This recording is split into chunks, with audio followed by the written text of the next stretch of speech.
नमस्ते जी, नमस्ते। क्या हाल चाल है आपके? सर हम बहुत अच्छे हैं, आप बताइएगा। हम भी बहुत बहुत अच्छे हैं। प्रेम से बोलेंगे राधे राधे। चले? Yes sir. जीवन में फोकस बनाना सीखो। जो चाहते हो सब आपको मिल जाएगा। चले आगे। सर कैसे बनाएं? बताऊंगा कभी अलग से। फोकस कैसे बनाया जाता है। फोकस एक तलवार की धार की तरह होता है जो किसी भी चीज को दो हिस्सों में यूं बांट देती, चुटकी बजाते हुए। मैनर ऑफ पेमेंट का चैप्टर है आपका। ज्ञान की बातें हो गई, अब किताबी बातें कर लेते हैं। पति पत्नी का रिश्ता है डिपार्टमेंट और टैक्स पेयर का। तो पत्नी पति से दो चीजों की डिमांड करती है, एक हिसाब और एक हिस्सा। हिस्सा मतलब मैनर ऑफ पेमेंट यानी कि जीएसटी का पेमेंट, और हिसाब मतलब फाइलिंग ऑफ रिटर्न। तो पहले ये हिस्सा तय करते हैं और हिस्से का पेमेंट करते हुए हिसाब भी बनाकर दे देंगे। खाली खाली हिसाब दिया, हिस्सा नहीं दिया तो उसे वैलिड हिसाब, वैलिड रिटर्न नहीं माना जाता है। नॉर्मली यही होता है कि एक सप्लायर होता है। ये सारी चीजें ना नई मैंने इस बार डाली अपनी कॉम्पैक्ट बुक के अंदर, बेहद खूबसूरत बनाया मैंने इसको। सप्लायर है और ये इनवार्ड सप्लाई यहां से लेकर आया। 18,000 रुपए का जीएसटी बनता था। आईटीसी किताबों में बुक कर लेगा, यहां पर ये 18,000 रुपए का। ठीक सर, कोई दिक्कत नहीं है, ये बुक कर लिया मालिक। और फिर इसको ये अपनी आउटपुट लायबिलिटी बनती थी 27,000 रुपए की, और 27,000 का पेमेंट करने के लिए ये व्यक्ति 18,000 रुपए का आईटीसी भी इस्तेमाल कर पाएगा, और बैलेंस 9,000 इसे कैश में जमा करना पड़ जाएगा। अब हिस्सा कैसे दिया जाता है, कैलकुलेशन तो कर ली, बट पत्नी तक ये हिस्सा कैसे कैसे पहुंचाया जाएगा वो बात हम करने के लिए जा रहे हैं। वैसे इस पूरे चैप्टर के अंदर जो सेक्शंस आपके इस्तेमाल किए जाते हैं वो इस प्रकार से हैं। सेक्शन नंबर 49, 49A, 49B है, payment of tax, interest and penalties की बात करते हैं। सेक्शन नंबर 50 जो आएगा उसमें इंटरेस्ट बताया जाएगा। 51 के अंदर टीडीएस है, और सेक्शन 52 में टीसीएस की बातें करेंगे। सेक्शन 53 आएगा जिसमें कि हम एक क्रेडिट को दूसरे के लिए इस्तेमाल कर लेते हैं तो वहां पर फंड ट्रांसफर करना पड़ता है, उसकी बात होगी। और सेक्शन 53A के अंदर ई कैश लेजर के अंदर जो इंटरनल फंड ट्रांसफर किए जाते हैं उनकी अथॉरिटी हमें मिलेगी। ठीक है। और फिर सेक्शन नंबर 54 आएगा तो हमारी आंखें रिफंड नाम के चैप्टर में खुलेंगी। तो आपकी जानकारी के लिए बता दें कि ये जो आईटीसी बुक करने की हम यहां पर बात करते हैं, ये सारी बातें सिखाई जाती हैं आईटीसी चैप्टर के अंदर। कौन कौन सी कंडीशंस हैं आईटीसी बुक करने के लिए, सेक्शन 16, 17, 18 एंड सो ऑन। और उसको यहां पर पे ऑफ कैसे करते हैं, यूटिलाइज कैसे करते हैं, इसके लिए आता है आपका चैप्टर मैनर ऑफ पेमेंट का। ठीक साहब? हाँ साहब। तो पेमेंट करने के लिए जाना है तो आपको जो 3 महान लेजर हैं उनमें कैसे रिएक्शंस आएंगे उसकी बात करते हैं। हमारे पास 2 एसेट लेजर होते हैं और एक हमारा लायबिलिटी का लेजर होता है। 2 एसेट लेजर में कैश लेजर हो गया और एक क्रेडिट लेजर हो गया, और लायबिलिटी में सिर्फ एक ही आता है, ई लायबिलिटी रजिस्टर। तो फर्स्ट ऑफ ऑल जब पेमेंट करने के लिए कंप्यूटर सिस्टम पे आप बैठ जाते हैं तो ये चेक कीजिएगा कि क्या आपके पास कैश लेजर में सफिशिएंट बैलेंस है या नहीं है। ये जो ई कैश लेजर होता है, it just like Paytm wallet. मेरे मोबाइल में भी मैंने आपको डाउनलोड कर रखा है उसे, और मुझे अगर कहीं पर 9,000 रुपए की पेमेंट अगर करनी है तो मुझे चेक करना पड़ेगा मेरे पास इतना बैलेंस है या नहीं। अगर है तो कोई बात नहीं, फिर तो ठीक है, अच्छा है। और अगर नहीं है तो मुझे सफिशिएंट अमाउंट ऐड करना पड़ेगा सो दैट मेरा टोटल बैलेंस 9,000 हो जाए। अगर मेरा बैलेंस 0 है तो पूरा का पूरा 9,000 मुझे पहले ऐड करना पड़ता है, चाहे वो अपने बैंक अकाउंट के थ्रू ऐड करूं या किसी से उधार लूं पेटीएम के अंदर, या जैसे मर्जी करके। तो एक वॉलेट होता है, और आजकल तो देखिए हर जगह वॉलेट का चक्कर चल जाता है। अमेज़न वगैरह पे जाइए तो इनके भी अपने वॉलेट बने हुए हैं, वहां पर आप पैसा रख सकते हैं अपना। किसी अच्छे फूड कोर्ट में जाइए या किसी गेम जोन में जाइए, वहाँ भी वॉलेट चलते हैं जहाँ पर मल्टीपल वैरायटी ऑफ गेम्स हैं। पहले आप इकट्ठा 5,000 रुपये जमा कर दीजिए, वॉलेट आपका बन जाएगा, कार्ड मिलेगा, आप वहां से उसको पेमेंट करते रहिएगा, कुछ बचता है तो वापस लेना, कन्वीनियंट वे हो जाता है। ऐसे ही आपका यहां पर ये वॉलेट होता है। तो मान के चलते कि मेरे वॉलेट के अंदर पहले से कोई बैलेंस नहीं है, वो जीरो पड़ा हुआ है, तो मुझे पहले उसमें 9,000 रुपए ऐड करने हैं। जीएसटी पोर्टल पर जाऊंगा, पेमेंट पर क्लिक करूंगा और उसके अंदर जाकर क्रिएट चालान पर क्लिक करूंगा। क्रिएट चालान करते ही मेरे सामने ब्लैंक चालान खुल के आ जाएगा। उस के अंदर कई सारी पॉकेट बनी हुई होती हैं। सीजीएसटी के टैक्स के अंदर सीजीएसटी, एसजीएसटी, आईजीएसटी, इंटरेस्ट के अंदर किसका, सीजीएसटी का, आईजीएसटी का या यूटीजीएसटी किसका, ऐसी पेनल्टी, फीस एटसेट्रा। तो आपको क्या पे करना है, सीजीएसटी का टैक्स भरना है, सीजीएसटी का इंटरेस्ट भरना है, सीजीएसटी की फीस भरनी है, सीजीएसटी की पेनल्टी भरनी है, जो भी आपको अमाउंट भरना हो, and so on, IGST and UTGST. आपको जो भी भरना है उतना अमाउंट उसमें डालिए, और डालने के बाद आपके पास ऑप्शन आएगा कि आप नेट बैंकिंग के थ्रू या फिर मैनुअल पेमेंट, ऑफलाइन, ऑनलाइन कैसे करना चाहते हैं आप, जैसे आपकी मर्जी कीजिएगा। मैंने कहा ठीक है, मैं नेट बैंकिंग से पेमेंट कर देता हूं। सिलेक्शन करूंगा, चेकआउट वहां पर ऑटोमेटिकली हो जाता है, मुझे बैंक की वेबसाइट पर ले जाएगा मेरे की पर, आईडी पासवर्ड डालूंगा और मेरा पैसा वहां पर ऐड हो जाता है। ध्यान दीजिए, ई कैश लेजर यानी वॉलेट के अंदर रखा हुआ पैसा मेरा है, उसका नहीं। किसी मॉल वगैरह में जाते हैं, गेम जोन में जाते हैं, तो वॉलेट में पड़ा हुआ पैसा मेरा है जब तक कि वो खर्च ना हो जाए। ऐसे ही ई कैश लेजर के अंदर पड़ा हुआ पैसा मेरा है जब तक कि मैं उसे फाइनली पे ऑफ गवर्नमेंट को ना कर दूं at the time of filing my GSTR 3B। ठीक, यस सर। तो यहां पर आकर हम चालान अपना ऑनलाइन ऑफलाइन अपना पे ऑफ कर देते हैं, और पे ऑफ करने के बाद जैसे ही पैसा बैंक में आकर क्रेडिट होता है तो बैंक जीएसटी पोर्टल को एक सूचना भेजेगा कि भाई साहब आ गया, भैया आ गया जी। तो जैसे पोर्टल को, जीएसटी पोर्टल को सूचना जाएगी तो वो हमारे ई कैश लेजर के अंदर उतना पैसा रिफ्लेक्ट होना शुरू हो जाएगा। मतलब हमें तसल्ली है कि हमारे ई कैश लेजर नाम के वॉलेट में उतना पैसा आ चुका है। ठीक है, ऑफलाइन पेमेंट की जब हम बात कर रहे हैं तो ऐसा नहीं कि आपकी मर्जी है, नहीं, 10,000 तक की जीएसटी की पेमेंट है। ऑफलाइन मोड में आप चालान की कॉपी लेकर जाइए बैंक में, चेक वेक लगा दीजिए और उसका पेमेंट वहां पर आप कर सकते हैं। या फिर जो गवर्नमेंट डिपार्टमेंट हैं जिन पे सरकार ट्रस्ट करती है तो वो भी ऑफलाइन पेमेंट कर सकते हैं, चेक वेक से, जैसे मर्जी करके ये भी ऐसे कर सकते हैं। ओके, या फिर कभी कोई रेड पड़ती है, सर्च एंड सीजर वगैरह होता है, तो ऐसे हालातों के अंदर भी किया जा सकता है offline payment, otherwise online payment mandatory है। ठीक, ये तो ही हमारे ई कैश लेजर की बात। एक छोटी सी बात और ऐड करूं इसके अंदर आकर मैं, जब हम पोर्टल पे जाके चालान क्रिएट करते हैं तो वहां पर एक सीपिन जनरेट होता है। वो सीपिन लिखा होता है चालान के ऊपर ही, common portal identification number, 14 digit का ये कोड होता है। और जब हमारा पैसा बैंक में क्रेडिट हो जाता है तो बैंक का भी अपना 3-4 डिजिट का कोड होता है जो सीपिन के पीछे ऐड हो जाता है, and the whole digits are called as CIN, challan identification number. तो ये सिन कम्युनिकेट किया जाता है बैंक की ब्रांच से जीएसटी पोर्टल को, जिसे वो रिकॉग्नाइज करता है और अकॉर्डिंगली रेलिवेंट ई कैश लेजर के अंदर वो पैसा रिफ्लेक्ट होना शुरू हो जाता है। बात करते हैं ई लायबिलिटी रजिस्टर की। जो आपका 3B है, 3B फाइल करते समय आप अपनी लायबिलिटी को डिस्चार्ज करते हैं।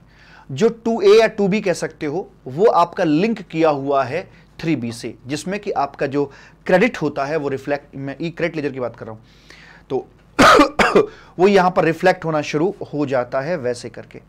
ठीक है साहब, तो लेजर क्रेडिट मेरे पास में अवेलेबल है। उसके बाद में फिर यहां पर आते हैं अपने ई लायबिलिटी रजिस्टर के ऊपर। जब पोर्टल पर जाते हैं, या थ्योरेटिकली मैं जो भी बोल रहा हूं दोनों चीजों को मिक्स करके बोल रहा हूं, पोर्टल पर जब जाते हैं आप चेक करना, ई लायबिलिटी रजिस्टर चेक करोगे तो आपको 2 पार्ट मिलेंगे वहां पर, पार्ट 1 और पार्ट 2 करके। पार्ट 1 में आपकी रिटर्न बेस्ड लायबिलिटीज हैं या सेल्फ असेस्ड लायबिलिटीज हैं, जो हस्बैंड ने खुद बताई हैं कि ये मेरी लायबिलिटीज बनती हैं, वो वहां पर रिफ्लेक्ट होती हैं। जो पार्ट 2 है उसमें डिपार्टमेंट की तरफ से जो डिमांड्स निकाली जाती हैं वो वहां पर होती हैं। वो अगर आपको देखनी है तो आपको डिमांड आईडी आपके हाथ में होनी चाहिए। डिमांड आईडी वहां पर ऑप्शन आएगा पूछ डालने के लिए, वो डालिए, आपकी डिमांड्स वहां पर आकर दिख जाती हैं। ठीक है, तो अब इसका पेमेंट एक क्रम में किया जाता है। पहले फर्स्ट पार्ट की जो हमारी लायबिलिटीज हैं उनको पे ऑफ करेंगे, फिर सेकंड पर सेकंड पार्ट वाली को। मोरओवर जो फर्स्ट पार्ट के अंदर लायबिलिटीज आ रही हैं उसमें पहले पुराने पापों को धोएंगे, अगर कुछ पुरानी लायबिलिटीज हैं तो उनको पे ऑफ करेंगे। उसके बाद जो हमारी करंट लायबिलिटीज हैं उनको यहां पर पे ऑफ करवा दिया जाता है। उसके बाद सारे हमारे तीनों लेजर हमारे तैयार हैं। अब हम फाइनली 3B अपना फाइल कर रहे हैं। तो पहले मैं अपना क्रेडिट को इस्तेमाल करूंगा और जो भी मेरा 9000 मुझे कैश लेजर से देना था वहां पर क्लिक करूंगा कि इतना मुझे कैश लेजर से एडजस्ट हो जाए, तो वो खुल जाए, सिम सिम होते ही एडजस्ट हो जाएगा और फिर फाइनली पैसा सरकार के खाते में पहुंच जाएगा। कैसे करते हैं इसको हम यूटिलाइज, ये मैंने आपको पहली क्लास में बता रखा है। इसका सीक्वेंस होता है, एक एक्सटर्नल है 1 2 3 और इंटरनल सीक्वेंस होते हैं इसके। पहले यहां पे बात करेंगे आईजीएसटी के लिए, फिर सीजीएसटी या एसजीएसटी के लिए किसी भी रेशियो में किसी भी तरीके से। तो ये है और बी ये दोनों हैं, इक्वल हैं, ठीक है जी। उसके बाद में फिर नंबर आएगा अपना साहब यहाँ पर आकर सीजीएसटी का, तो पहले अपने के लिए फिर पराई के लिए इस्तेमाल हो सकता है, ए ये रहा और बी ये रहा। ऐसी एसजीएसटी पहले अपने के लिए इस्तेमाल होगा, बचेगा तो आईजीएसटी के लिए इस्तेमाल करवा दिया जाएगा। और जिस पैटर्न पर एसजीएसटी काम करता है उसी पैटर्न पर आपका यूटीजीएसटी भी काम करके चलता है। प्रेम से बोलेंगे राधे राधे। मालिक ये तो रही लेजर्स की बात और मैंने आपको इसी आड़ में सारी बातें सिखा दी। ये तीनों सेक्शंस और साथ में रूल 88A जो आपका आता है वो तमाम बातें यहाँ हो चुकी हैं। भरोसा नहीं तो पढ़ के देख लीजिएगा।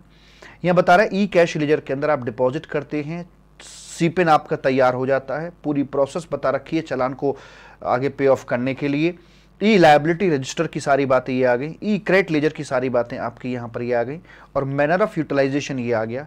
रिफंड ऑफ बैलेंस, मेरे पेटीएम वॉलेट में आज कुछ पैसे पड़े हुए हैं, क्या मैं वापस अपने बैंक अकाउंट में ले सकता हूँ? ओ या ले सकता हूँ, कोई दिक्कत वाली बात नहीं है।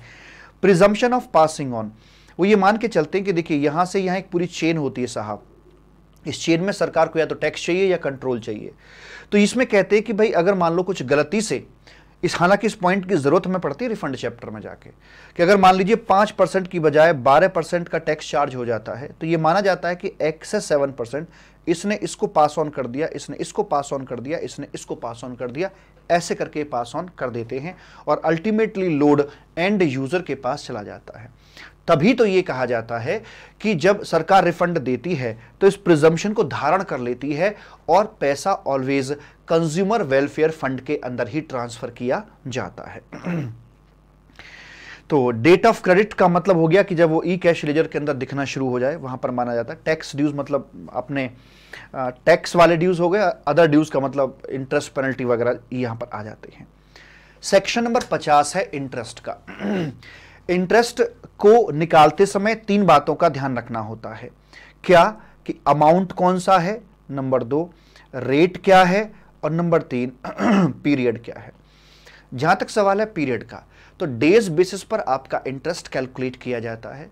ड्यू डेट के बाद जितने भी दिनों का डिले है वो आपका आएगा। जैसे मान लीजिए 20 तारीख मेरी यहां पर ड्यू डेट है और हम 28 तारीख को पेमेंट कर रहे हैं। ज्यादा दिमाग मत लगाइए कि पहला दिन जुड़ेगा आखिरी दिन घटेगा, सिंपल 28 में से 20 माइनस कर दो, 8 दिन आ गए, 8 दिन का आपको यहां पर ब्याज भरना पड़ेगा।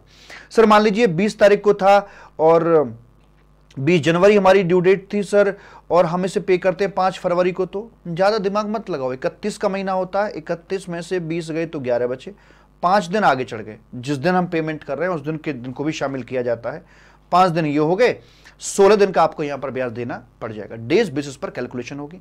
जहां तक सवाल है रेट का, तो रेट 2 हैं, 18% और 24%। फ्रॉडुलेंट इंटेंट वाले अगर आप हैं, आगे से या पीछे से कोई गड़बड़ करते हैं, आईटीसी फ्रॉडुलेंटली अवेल कर रखा है या फिर आपने आउटपुट लायबिलिटी को यहां पर इवेड कर रखा है, ऐसे हालातों में 24% का रेट है, नहीं तो फिर आपका 18% का रेट रखवा दिया जाता है। ठीक साहब? साहब ठीक है? हाँ साहब। तो साहब आगे बात करते हैं। अब यहां पर आता है आपका ये अमाउंट, कौन से अमाउंट पे लगेगा? तो जो भी आपका आउटस्टैंडिंग अमाउंट है उस पे लगेगा। आउटस्टैंडिंग में क्या ग्रॉस पे लगेगा या नेट पे लगेगा? आईटीसी को एडजस्ट करने के बाद जो अमाउंट उस पे या ग्रॉस पे, काफी चर्चा का विषय रहा है। तो नॉर्मल प्रोविजन के मुताबिक ये ग्रॉस पर ही लगाया जाएगा, लेकिन एक स्पेसिफिक सरकमस्टांस के अंदर ये आपका लगाया जाएगा नेट के ऊपर। वो सरकमस्टांस क्या है? अगर एक पर्टिकुलर टैक्स पीरियड की सप्लाई है, सपोज करो जनवरी महीने की सप्लाई है, कोई ट्रांजैक्शन जनवरी में हुई थी और आप उसे जनवरी की रिटर्न के साथ ही शो कर रहे हैं, लेकिन वो वाली जो रिटर्न है वो आपकी लेट हो जाती है, उसे आप अप्रैल में फाइल कर रहे हैं। एक ट्रांजैक्शन जिस महीने की थी उसी महीने की रिटर्न में आप शो कर रहे हैं, लेकिन वो आप वैसे कोई दिमाग में कोई दोष नहीं है कि आप छुपा गए थे, ये हो गया था, वो हो गया था, कुछ भी नहीं। जिस महीने की रिटर्न है उसी महीने, जिस महीने की ट्रांजैक्शन है उसी महीने की रिटर्न में आप उसे दिखा रहे हैं। बस फर्क इतना है कि वो पर्टिकुलर रिटर्न आपकी लेट फाइल हो रही है। तो इस पर्टिकुलर सर्कमस्टांस के अंदर यहां पर आपका जो इंटरेस्ट है वो नेट पे लगाया जाएगा। लेकिन इसमें भी मैं आपको बताऊं, इसका भी एक एक्सेप्शन है, इसमें भी एक तोड़ है। क्या कि आपके ये अप्रैल से पहले अगर मान लीजिए इन बिटवीन कोई नोटिस आ जाता है और आप नोटिस की वजह से आपको रिटर्न भरनी पड़ रही है, मतलब एक होता है खुद पकड़ना, खुद पकड़वाना, और एक होता है उसने पकड़ लिया, कि नोटिस के दबाव में आकर नोटिस आ रहे के बाद रिटर्न फाइल कर रहे हो, ऐसी की तैसी कर रहे हो, तुम क्या कर रहे हो। तो वहां पर जो रेट आपका जो अमाउंट है वो ग्रॉस ही कंसिडर किया जाएगा। सरकार ने ये जो नेट वाला फॉर्मूला दिया है ये बड़े दबाव में आकर दिया है, वरना वो तो शुरू से अपना ये लेके चल रहे थे। फिर बाद में आके काफी झगड़ेबाजी हुई और ये नेट वाला जो प्रोविजन है ये रेट्रोस्पेक्टिव इफेक्ट से है, 1/7/2017 से लागू किया गया, but in a particular circumstance only. Number 1, जनवरी महीने की अगर ट्रांजैक्शन है, जनवरी की रिटर्न में ही शो हो रही हो और रिटर्न लेट फाइल हो रही हो एंड रिटर्न फाइलिंग से पहले कोई नोटिस ना आया हो, अगर ये पूरा का पूरा कॉम्बिनेशन बुके बनता है तो नेट पर, अन्यथा ग्रॉस पर ही लगाया जाएगा। ये वाली बात आपकी यहां पर लिखी हुई है। बात करते हैं टीडीएस की। तो देखिए टीडीएस का साइन अच्छा बनाया है ना, यस सर। टीडीएस क्या होता है, जो आपका पेमेंट आ रहा होता है उस पेमेंट में से एक बाइट रेसिपिएंट काट कर रख लेता है और ये कटे हुए बाइट का बैलेंस पार्ट पेमेंट आपको यानी सप्लायर को कर देता है। ये जो बाइट रेसिपिएंट ने काट लिया, क्या उसे वो खुद खा जाएगा? नहीं, ये बाइट मिलेगा तो आप ही को, जिसका कटा उसी को मिलेगा, लेकिन तरीका दूसरा है। ये बाइट सरकार को जाएगा और सरकार इस बाइट को आपके यानी कि सप्लायर के जो ई कैश लेजर है उसमें लाके चिपका देगी। तो अल्टीमेटली आपको ये कटा हुआ सेब यहां मिलेगा और बाकी जो हिस्सा जितना कट गया था वो ई कैश लेजर में मिलेगा। तो पूरा का पूरा सेब आप ही का था, आप ही को मिलेगा, लेकिन एक छोटा सा बाइट काट कर तरीका चेंज कर दिया है। वो इसलिए क्योंकि सरकार का ये ट्रैकिंग टूल है। टीडीएस और टीसीएस ट्रैकिंग टूल होते हैं किसी भी ट्रांजैक्शंस को ट्रैक आउट करने के लिए, ट्रेस करने के लिए। क्या है इसके पूरे प्रोविजंस, आइए बात करते हैं। यहां पर मेरे कबूतर कहते हैं कि देखो, अगर रेसिपिएंट एक गवर्नमेंट डिपार्टमेंट है, चाहे वो स्टेट का हो, सेंट्रल का हो, या लोकल अथॉरिटी हो, या गवर्नमेंट एजेंसी हो, कोई भी हो, या आपकी पीएसयू हो या सोसाइटी हो, है ना, इनमें से कोई भी हो, या कोई और बॉडी ऐसी हो जिसमें 50%, यहां लिखा हुआ है कोई ऐसी जिसमें विद 50% और मोर गवर्नमेंट का पार्टिसिपेशन आ रहा हो, कोई अदर एंटिटी ऐसी हो, कोई अदरवाइज चीज ऐसी हो जिसमें 50% और मोर गवर्नमेंट की पार्टिसिपेशन आ रही हो, तो वहां पर अच्छा, तो ये तो रेसिपिएंट तो ये हो गया, लेकिन सप्लायर कौन? Supplier other than that, other than recipient. मतलब सपोज करो यहां पीएसयू है, यहां भी पीएसयू आ गई, काय बात तक कंट्रोल करोगे भैया, फिर टीडीएस कॉन्सेप्ट नहीं आएगा। यहां गवर्नमेंट है, ये नॉन गवर्नमेंट है, नॉन गवर्नमेंट मतलब अदर देन दीज, तो टीडीएस कॉन्सेप्ट की बात करी जाएगी। अब टीडीएस जीएसटी की चोरी रोकने के लिए है। अगर मान लीजिए कोई घटना, अगर सप्लाई नहीं है, कोई पर्टिकुलर ट्रांजैक्शन सप्लाई नहीं, तो जीएसटी नहीं होगा। अब जीएसटी होगा ही नहीं तो क्या टीडीएस की बात करोगे? ऐसी की तैसी करोगे आप टीडीएस की बात? अरे जीएसटी की चोरी को पकड़ने के लिए, रोकने के लिए, ट्रैक करने के लिए टीडीएस लेकर आ रहे हैं। अगर ट्रांजैक्शन पे जीएसटी नहीं है तो टीडीएस क्या करेगा वहां पर आकर? मतलब ऐसे मान चलो कि कार ही नहीं है तो जीपीएस ट्रैकर कहां लगाओगे? जीएसटी कार की तरह है, वही नहीं तो फिर कहां लगाओगे इसको? नेचर। अब इस बात से कोई फर्क नहीं पड़ता है कि ट्रांजैक्शन का नेचर इंट्रा है या इंटर है, पर हां यह जरूर हमें ध्यान रखना होगा कि जो रेसिपिएंट का स्टेट है वो सप्लाई के ओरिजिन या डेस्टिनेशन स्टेट से मैच करना चाहिए। जो रेसिपिएंट का स्टेट है, रेसिपिएंट का स्टेट सप्लाई के ओरिजिन या डेस्टिनेशन स्टेट से किसी एक से कम मैच करना चाहिए। करता है तो ही टीडीएस की बात करेंगे, अदरवाइज नहीं, क्योंकि वहां टेक्निकल एरर्स आ जाते हैं कि काट के जमा कहां कराओगे, कैसे कराओगे, वैसी वाली कुछ समस्याएं वहां पर आ जाती हैं। ठीक है सर, कोई दिक्कत वाली बात नहीं है।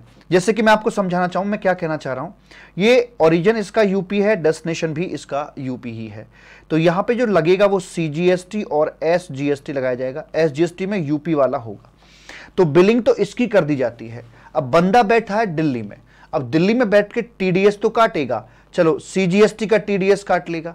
अब टीडीएस किसका काटेगा? यूपी जीएसटी का। अब दिल्ली में बैठा हुआ, दिल्ली में रजिस्टर्ड बंदा दिल्ली में बैठा हुआ जो बंदा है वो यूपी जीएसटी का टीडीएस काट कर कैसे यूपी गवर्नमेंट को जमा करा देगा भैया?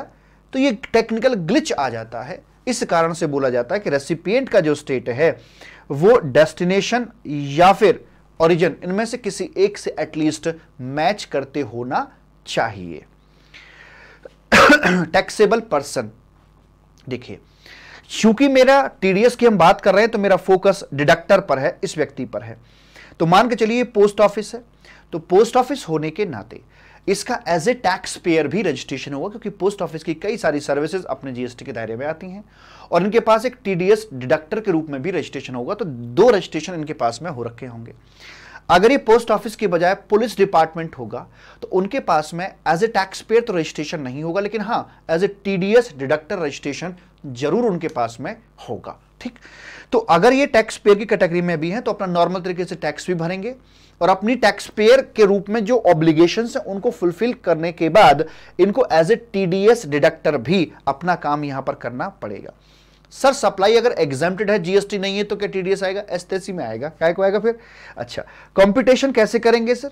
जो टीडीएस का रेट है वो 1 + 1 = 2% है, जो कि आपका यहां पर कंप्यूट किया जाएगा। जो भी पैसा ड्यू हो रहा है उसके संबंध में इसकी कैलकुलेशन करवा दी जाएगी।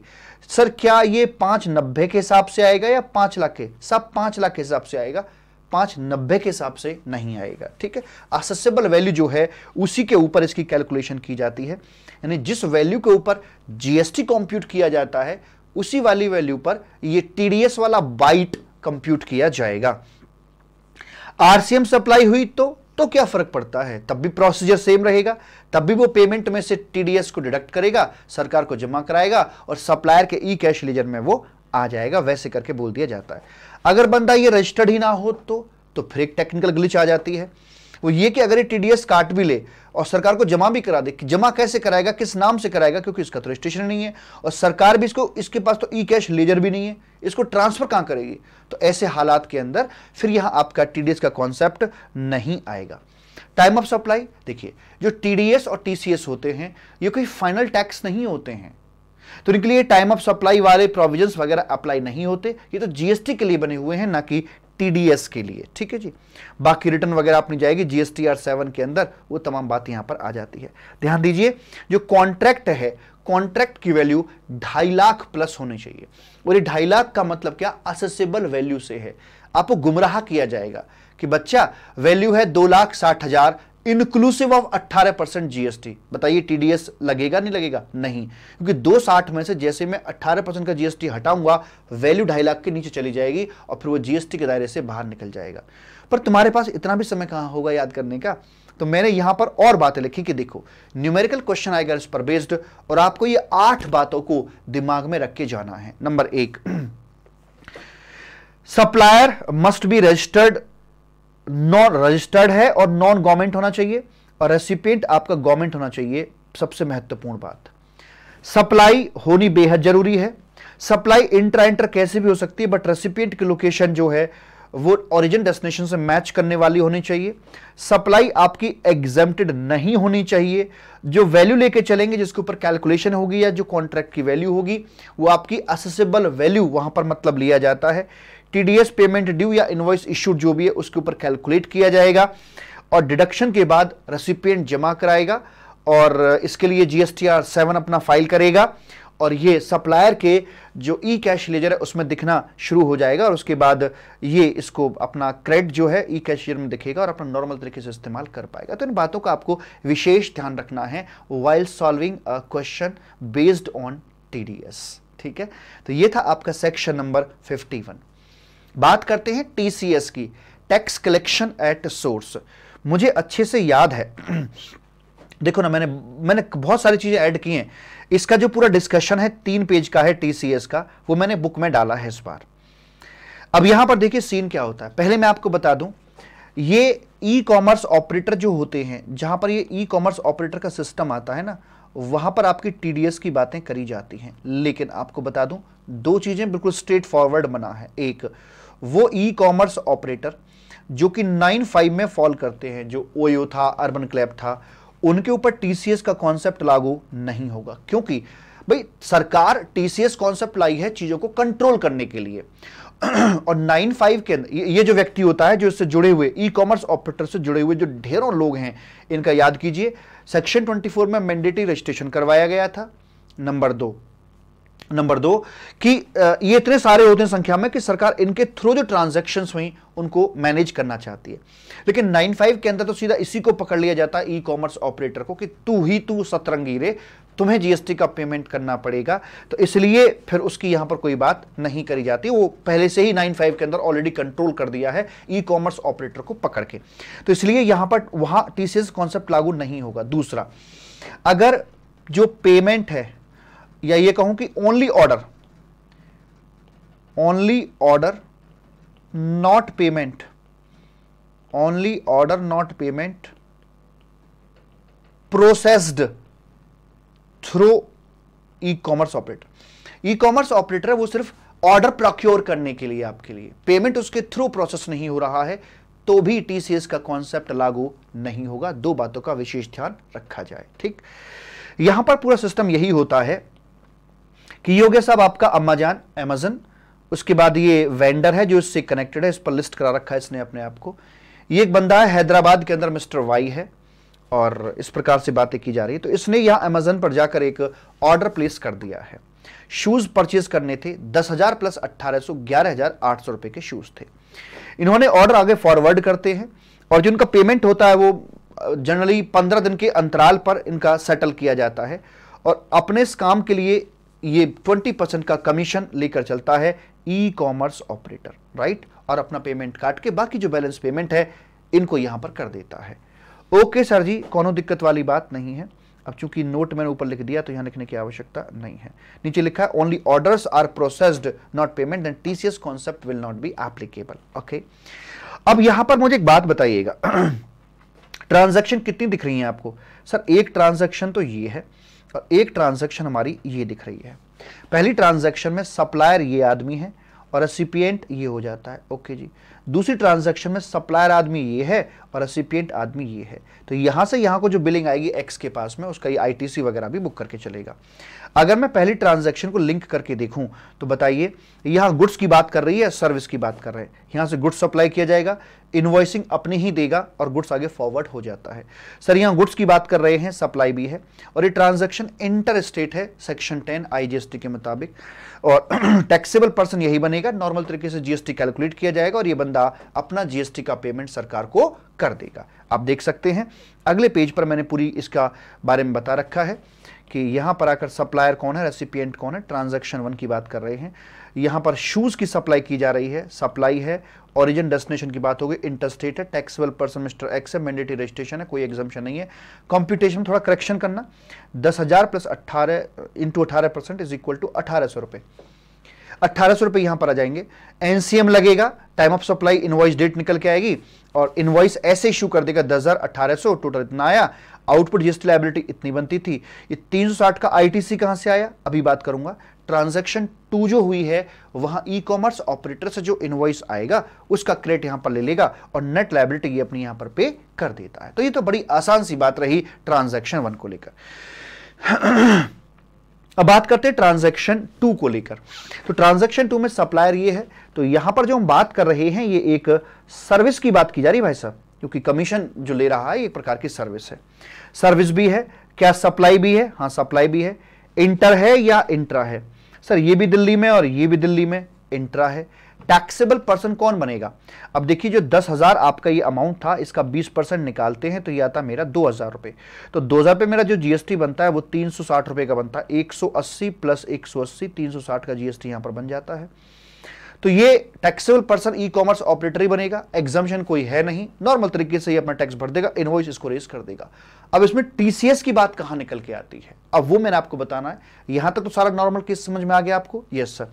तो यहां जो मेरे बच्चा ये इनवॉइस इश्यू किया जाएगा ना मेरे कबूतर, यहां पर आकर उसमें ये वैल्यू तो अपने दिखाई देगा इस तरीके से कि भाई ये 2000 रुपये ये आ गया, जीएसटी इकट्ठा लिख देता हूं 360 रुपए का ये आ गया। अब इसमें कलेक्ट करना है, जो आपका टीडीएस होता है वो डिडक्ट किया जाता है और टीसीएस कलेक्ट किया जाता है। जैसे ये तो पेमेंट थी और ये अलग से 4 दाने और यहां पर कलेक्ट किए जा रहे हैं, ये एक्स्ट्रा में होता है, ठीक है। ये टीसीएस का साइन आपका यहां पर आ जाता है मेरे बच्चा। तो टीसीएस जब यहां से कलेक्ट किया जाएगा तो कितना सर, ये जो रेट है इसका वो एज ऑफ नाउ जो थ्योरेटिकल रेट है वो 1% प्लस 1% इज इक्वल टू 2%, लेकिन एज ऑफ नाउ जो नोटिफाइड रेट है 0.5 प्लस 0.5 इज इक्वल टू 1%। तो यहां पर आकर 1% का फाइनली ये टीसीएस काटा जाएगा। अब सवाल करेक्ट किया जाएगा, सवाल ये उठता है कि 1% कौन सी वैल्यू का, इस 2000 का या इस 10,000 का। तो जनरली आपका क्वेश्चन आ सकता है सर 2000 का, नहीं मेरे बच्चा, हमारा ऑब्जेक्टिव इस ट्रांजैक्शन को कंट्रोल करना है, क्योंकि ऐसी लाखों ट्रांजैक्शन डेली बेस पर की जा रही हैं, हम इनको ट्रैक करना चाहते हैं। ये तो हमारे हाथ में ही है, ई कॉमर्स ऑपरेटर को जाके पकड़ेंगे सारा निकल आएगा।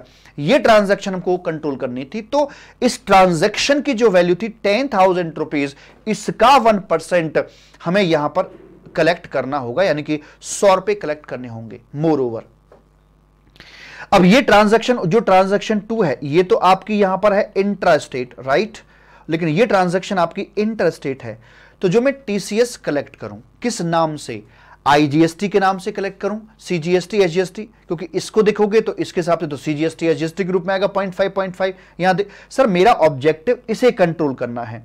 अगर इसे कंट्रोल करना है तो टीसीएस आईजीएसटी के नाम से यहां पर कलेक्ट किया जाएगा, और वो भी 1% से, तो 100 रुपए आपके आएंगे, तो 2460 की बिलिंग यहां पे करा दी जाएगी। सारी बात यहां पर लिखी हुई है मेरे कबूतर कि सप्लाई भी है, ये है, थोड़ा ठीक करना प्लीज यहां पर आकर टैक्सेबल पर्सन में आके। ये TCS TDS deductor, TCS collector आएगा, टीसीएस कलेक्टर। ये कॉपी पेस्ट के चक्कर में हो जाती है कि यहां से कॉपी करके इधर ही पेस्ट मार दिया तो उससे ये चीजें रह जाती हैं। TCS collector, it is not an exempted services, ठीक है। और कंसीडरेशन ये बन गया अपना जी यहां पे आके, और जो बिलिंग हो रही है वो ये रही 2000 प्लस 180 प्लस 180। अब टीसीएस जो है 1% से 10,000 रुपए का आ गया अपना, और excluding GST and cess 10,000 assessable value है। और क्या एक्सक्लूड करते हैं, 95 की अगर कोई सप्लाई दे रखी है उस पे नहीं कटेगा, उस पे आता ही नहीं है जी, है ना। कोई रिटर्न वगैरह माल हो गया उस पे नहीं आएगा, तो जो भी है आपका, तो ये 100 रुपए यहां पर आ गया, और कुल मिलाकर इतने की बिलिंग आगे करवा दी जाएगी, ठीक है जी। तो 11,800 बंदे के बनते थे, तो 11,800 में से अपने बिल के 2460 ये काटेगा, और बाकी नेट पेमेंट 9,340 रुपए इस वेंडर को यहां पर आकर कर देगा।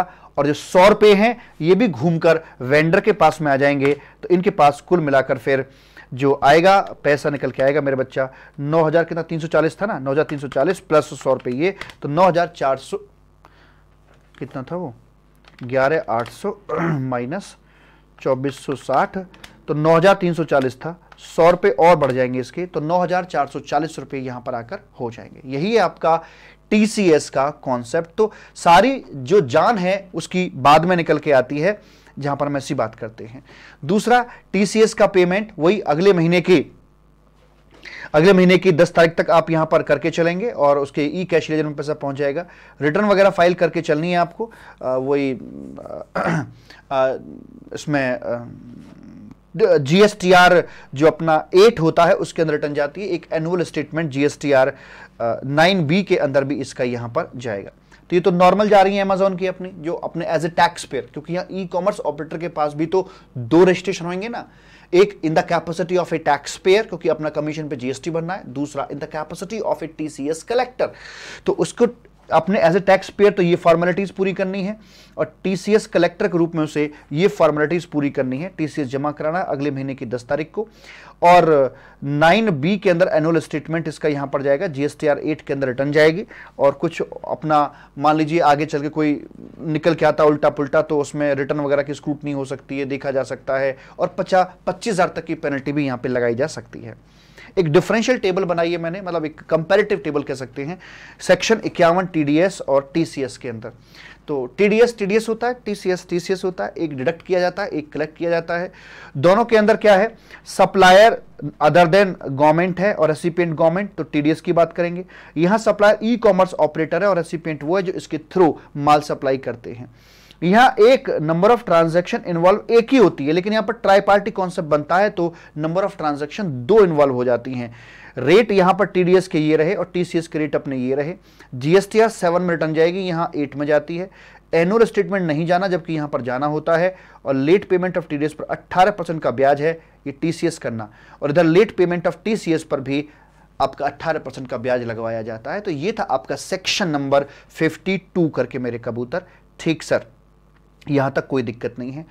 आगे आता है सेक्शन नंबर 53 करके कि अगर मैं सीजीएसटी फंड, सीजीएसटी का जो क्रेडिट है, अगर मैं सीजीएसटी का क्रेडिट यूज कर लेता हूं फॉर आईजीएसटी आईजीएसटी के लिए, तो फिर क्या करना होता है? ये तो टैक्स पेयर ने कर दिया, लेकिन इसकी एडजस्टमेंट पत्नी को इंटरनली करनी पड़ती है, सरकार को इंटरनली करनी पड़ती है। 1000 रुपए का जो क्रेडिट था वो यहां पर यूज हो गया है, ठीक है। तो इसमें क्या करना होगा? अब 1000 रुपए सीजीएसटी फंड से ट्रांसफर करने होंगे आईजीएसटी फंड को। कितने? 1000 यहां से उठकर यहां पर आपको ट्रांसफर करने पड़ जाएंगे। सिमिलरली बाकी चीजों में लगा सकते हो कि अगर आईजीएसटी का क्रेडिट सीजीएसटी के लिए इस्तेमाल हुआ है 500 रुपए का, तो सरकार उतना पैसा आईजीएसटी फंड से सीजीएसटी फंड के अंदर ट्रांसफर कर देगी। तो ये वाली बात सेक्शन 53 में लिखी हुई है। It is like section 17 of IGST act. 53A की बात करते हैं, ट्रांसफर ऑफ सर्टेन अमाउंट। तो जो आपका ये ई कैश लेजर होता है, इसके अंदर जो इंटरनल बॉक्स बने होते हैं सीजीएसटी, एसजीएसटी, इंटरेस्ट का वगैरह का, तो इंटरनल फंड ट्रांसफर पॉसिबल है पीएमटी 09 फॉर्म के, जीएसटी पीएमटी 09 के तहत। मैंने क्लास में करके भी आपको दिखा रखा है। तो अगर एक सेल से दूसरे सेल में अमाउंट जाएगा तो इसके लिए एक प्रकार से रिफंड बन जाएगा और उसके लिए डिपॉजिट यहां पर आकर बन जाता है। उस बात की अथॉरिटी यहां 53A के अंदर दी जा रही है। बाकी रूल्स हैं, ज्यादा रेलिवेंट नहीं है। 86A है, यहां आपका ई क्रेडिट लेजर फ्रीज किया जा सकता है अगर सप्लायर मिसिंग है, रेसिपिएंट अंडरग्राउंड है, इनवॉइस नहीं है, इस प्रकार की हरकतें अगर देखने में आती हैं तो उसका आईटीसी ब्लॉक हो जाएगा। 86B ये रेलिवेंट है और इसकी समरी मैंने आपको यहां पर रूल से पहले ही बनाकर दे रखी है, ध्यान से सुनिएगा। अगर आपका टैक्सेबल टर्नओवर, ओ भाई साहब इधर हमारी तरफ, अगर आपका जो टैक्सेबल टर्नओवर है, मैं टैक्सेबल की बात कर रहा हूं, टर्नओवर 3 प्रकार का होता है। एक आपका जीरो रेट होता है, एक टैक्सेबल होता है और एक आपका एग्जेम्प्टेड होता है। एग्जेम्प्टेड के अलग अलग मायने, निल रेटेड, 100% एग्जेम्प्टेड। मैं टैक्सेबल की बात कर रहा हूं कि अगर आपका टैक्सेबल टर्नओवर 50 लाख के ऊपर है महीने का, किसी पर्टिकुलर मंथ का, तो आपको कम से कम 1%, देखो ज्यादा हो जाए तो प्रभु इच्छा, ज्यादा हो जाए तो प्रभु इच्छा, लेकिन आपको कम से कम 1% तो अपने ई क्रेडिट लेजर से देना ही है। जैसे मान के चलिएगा कि एक व्यक्ति है जिसकी ग्रॉस लायबिलिटी बनती है यहां पर 100 रुपए की, ठीक है। इसके पास यहां पर क्रेडिट अवेलेबल कितना था सर जी? क्रेडिट अवेलेबल था 60 रुपए का, या मान के चलिए क्रेडिट अवेलेबल था इसके पास में सपोज कीजिए 150 रुपए का। तो वैसे अदरवाइज तो ये पूरा का पूरा अपना यहां पर क्रेडिट ही इस्तेमाल कर लेगा, लेकिन इस कंडीशन के मुताबिक कम से कम 1% आपको कैश में देना ही पड़ेगा। आप इसे 99 का ही यहां पर इस्तेमाल कर सकते हैं। सर अगर मान लीजिए एक व्यक्ति की 100 रुपए की बनती है, आईटी से उसके पास में 40 रुपए का था, 60 कैश में दे दिए, मैं तो भैया कम से कम इतनी कह रहा हूं, आप 60 दे रहे हो, आप तो जीनियस हो, आप तो महान हो, बहुत अच्छी बात है, लेकिन मेरा कम से कम 1% जाना जरूरी होता है। ये क्या है? ये एक ट्रैकिंग डिवाइस है। जनरली जो लोग फेक इनवॉइसिंग में डील करते हैं तो पीछे से फेक लेते हैं, फेक देते हैं, फेंक देते हैं। तो ऐसे व्यक्तियों के पास क्रेडिट का भंडार होता है, ये कैश में कभी पेमेंट करते नहीं है, फेक आईटीसी को यूटिलाइज करके दिखाते हैं against the fake output GST liability, ठीक। तो ऐसे व्यक्ति को ट्रैक करने के लिए कि भाई देखे तो सही किन किन के पास क्रेडिट का भंडार पड़ा हुआ है, तो जैसे ही डालेंगे 1% में तो सॉफ्टवेयर छटनी कर देगा कि हमें उन लोगों को दिखाइए कि जिनका 1% आया है। तो इसका मतलब ये हो गया कि ये वो व्यक्ति हैं जिनके पास सफिशिएंट क्रेडिट बैलेंस ऑलरेडी है। अब सरकार वहां से इनको चेक करना शुरू करेगी। हम उनमें फिल्टर पहले लगा चुके, भैया हमें वो दिखाना जिनका कारोबार 50 लाख से ऊपर वाला है, बड़े बड़े प्लेयर को दिखाना, ये छोटे मोटे की बात, छोटे खिलाड़ी की बात मत करके चलना। तो ये बेसिकली लोग करते क्या है। दूसरा इसका एंगल क्या होता है कि एक तो ये फेक इनवॉइसिंग करते हैं, दूसरा ये खुद को पर्दे के पीछे रखते हैं और जो अपनी फर्म्स होती है ना उसे ड्राइवर, नौकर, माली इनके नाम पर बनाते हैं। तो यहां से कुछ लोगों को जाति ना हो, दिक्कत ना हो जाए, तो कुछ को बाहर निकाल दिया गया कि उन पर यह 1% का प्रोविजन लागू नहीं होगा। किनके ऊपर? यदि ओनर, डायरेक्टर, कर्ता वगैरह जो हैं, अगर आपके पिछले 2 सालों में 1 लाख से ऊपर का इनकम टैक्स भर रहे हो तो। इससे यह पता लगता है कि यह फर्म जेन्युइन है, अर्थात ये फर्म किसी नौकर या माली के नाम पर नहीं है जिसकी सैलरी सिर्फ 20,000 या 15,000 रुपए है। Are you getting my point? जिसका टैक्स ही नहीं बनता। अगर आपका मालिक आदमी का 1 लाख से ऊपर का पिछले 2 सालों में टैक्स भरा है उसने 1 लाख से ऊपर का, तो हम आपको इस रिक्वायरमेंट से बाहर निकाल देते हैं। इस ट्रैकिंग डिवाइस को आपके ऊपर नहीं लगाएंगे। या आपने रिफंड क्लेम किया आईटीसी का, आईटीसी रिफंड क्लेम करने का मतलब आपका बिजनेस मॉडल ही ऐसा है कि आपका आईटीसी होता ही होता है। जैसे मान लो आप 0 रेट सप्लाई करते हो तो आपका आईटीसी बनता ही बनता है, या इन्वर्टेड टैक्स रेट स्ट्रक्चर है, इन हालातों में आप लोग आईटीसी का रिफंड क्लेम करते हो। तो आपका बिजनेस नेचर ही ऐसा है, मॉडल ही ऐसा है कि आप रिफंड क्लेम करते हो, तो आपके ऊपर भी 1% की रिक्वायरमेंट हम नहीं लगा रहे, क्योंकि आप जेन्युइन दिख रहे हो हमें। गवर्नमेंट डिपार्टमेंट ये तो चोरी चकारी करेंगे, तो ट्रैकिंग डिवाइस इनके ऊपर क्यों लगा रहे हो, है ना। या फिर मान लीजिए आपका सफिशिएंट आप ऑलरेडी पे कर चुके हो, तो क्यूमुलेटिव देख के चलते हैं। तो ऐसा नहीं कि हर महीने ही चेक किया जाएगा। अगर पिछले महीने आपने ज्यादा पे कर दिया, 10% कैश में पे कर दिया, तो अगले महीने की पूर्ति उससे वहां पे करा ली जाएगी। और यहां पर रजिस्टर्ड पर्सन इससे रिलैक्सेशन के लिए रिक्वेस्ट भी कर सकता है। जैसे कि मान लीजिए किसी का सीजनल बिजनेस है, अब जो ऊनी कपड़े बनते हैं, जो वूलन कपड़े बनते हैं आपके, तो ये गर्मियों में बनते हैं और सर्दियों में बिकते हैं। तो जब बन रहे होंगे गर्मियों में, तो ये अपना रॉ मटेरियल प्रोक्योर करना, ये सब करना, वो सब करना, तो इनके पास क्रेडिट का ना भंडार हो जाता है। अब गर्मियों में सेल तो हो नहीं रही है, आउटपुट जीएसटी लायबिलिटी 0 और क्रेडिट का भंडार। अब जैसी सर्दियां शुरू होती हैं तो शुरुआती 1-2 महीने के अंदर इन्हें कैश में भरना ही नहीं पड़ता, बिकॉज इनके पास ऑलरेडी क्रेडिट का भंडार होता है। तो ये बोले भाई साहब हमको चोर थोड़ी ना है, हमारा बिजनेस ही सीजनल है, हम क्या करें। तो ऐसे लोगों को वो रिक्वेस्ट करेंगे कमिश्नर के पास जाकर, तो 1% की रिक्वायरमेंट से बाहर निकाला जा सकता है। तो एक प्रकार की ट्रैकिंग डिवाइस है, और यहां से ट्रैक करके फिर जो मास्टरमाइंड पर्दे के पीछे छिपा बैठा है उसको पेनल्टी के चैप्टर में जाकर ढंग से पेनल्टी लगाई जाती है और अरेस्ट के प्रोविजन भी उसके लिए बनाए जाते हैं। तो ऐसे करके मालिक यहां पर आकर ये बात खत्म हो जाती है। सेक्शन 49 में पेमेंट की बातें हुई, 50 में इंटरेस्ट है, 51 में टीडीएस है, 52 के अंदर टीसीएस है, 53 के अंदर सरकार का इंटरनल फंड ट्रांसफर है, और 53A के अंदर कैश लेजर के अंदर ट्रांसफर की बात कर रहे हैं। और ये था आपका 86B जो कि एक ट्रैकिंग डिवाइस है। थैंक यू सो मच, आपका दिन शुभ हो, खूब पढ़ते रहो अच्छे से, क्योंकि यही वो वक्त आ गया है जब आपने अपने आप को प्रूफ करना है। अरे बहुत लोगों को तो मौके तक नहीं मिलते यार। अपने आप को बहुत बड़ा लक्की व्यक्ति समझो कि आप इस एग्जाम में बैठ रहे हो, आपको ये अपॉर्चुनिटी मिली है, मौका मिला है। तो जो भी आपके अंदर ताकत है, जोश है, जुनून है, यह सब एक बार में झोंक देना। क्योंकि जब गाड़ी को आप किसी खड्डे से या कीचड़ से निकालते हो तो पहला गियर डालते हो, पूरी एक्सीलरेटर देते हो, एक झटके में निकाल देते हो।